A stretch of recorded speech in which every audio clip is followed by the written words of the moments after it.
নাটোরের লালপুরে গাছ থেকে আম পাড়া নিয়ে বিএনপির গ্রুপের হাতাহাতি, গুলিবর্ষণ ও মোটরসাইকেল ভাঙচুর ঘটনায় থানায় মামলা দায়ের করা হয়েছে।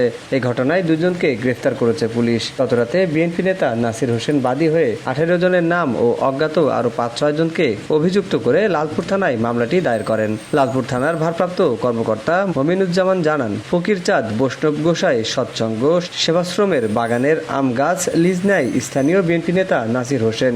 গতকাল তার লিজকৃত বাগানে আম পাড়তে যায় নাসির হোসেন ও তার লোকজন। এ সময় ইউনিয়ন বিএনপির সাবেক সদস্য ও তার সমর্থকদের নিয়ে গিয়ে নাসির হোসেনের লোকজনের সাথে বাকবিতণ্ডা শুরু করে। এ সময় তাদের মধ্যে হাতাহাতির ঘটনা ঘটে।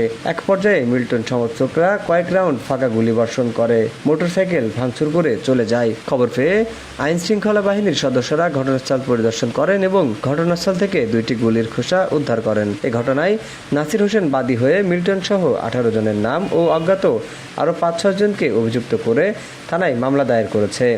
মামলা দায়েরের পর পুলিশ দুজনকে গ্রেফতার করেছে। অন্যদের গ্রেফতারে অভিযান চলমান রয়েছে।